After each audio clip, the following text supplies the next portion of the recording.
effort. Yes, our children were indeed something to fear. They had turned into little monsters. But who was to blame?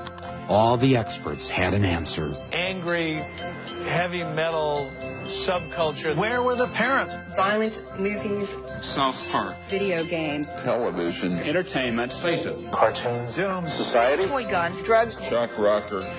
Marilyn Manson. Marilyn Manson. Marilyn Manson. Marilyn Manson. Marilyn Manson. Marilyn Manson has canceled the last 5 dates of his U.S. tour out of respect for those lost in Littleton. But the singer says artists like himself are not the ones to blame. This is perhaps the sickest group ever promoted by a mainstream record company.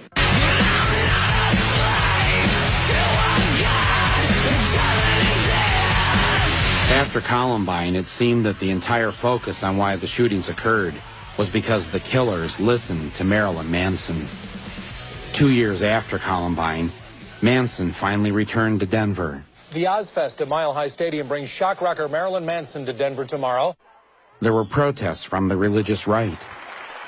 But I thought I'd go and talk with him myself. When I was a kid growing up, music was the escape.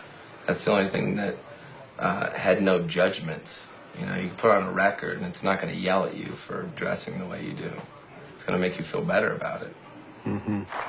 Some will be so brash to ask if we believe that all who hear Manson tomorrow night will go out and commit violent acts. The answer is no. But does everybody who watches a Lexus ad go and buy a Lexus? No, but a few do. I definitely can see why they would pick me, because I think it's easy to throw my face on a TV, because I'm, in the end, sort of a poster boy for fear.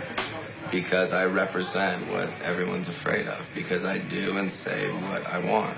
If Marilyn Manson can walk into our town and promote hate, violence, suicide, death, drug use, and Columbine-like behavior, I can say, not without a fight you can't. The two byproducts of that whole tragedy were violence and entertainment and gun control.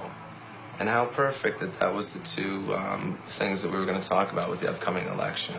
And also then we forgot about Monica Lewinsky, and we forgot about the president was shooting bombs overseas, yet I'm a bad guy because I've sang some rock and roll songs. And who's a bigger influence, the president or Marilyn Manson?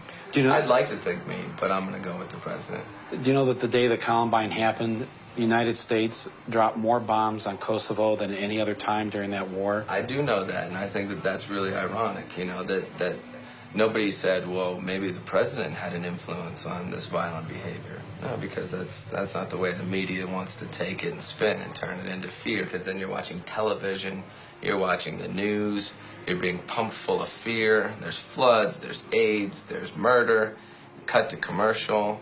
Buy the Acura, buy the Colgate. If you have bad breath, they're not going to talk to you. If you got pimples, the girl's not going to fuck you. And it's just this, it's a campaign of fear and consumption. And that's what I think that it's all based on, is the whole idea that keep everyone afraid and they'll consume. Mm-hmm. And that's really as simple as it can be boiled down to. Right. If you were to talk directly to the kids at Columbine or the people in that community, what would you say to them if they were here right now? I wouldn't say a single word to them. I would listen to what they have to say, and that's what no one did. I'm Nicole.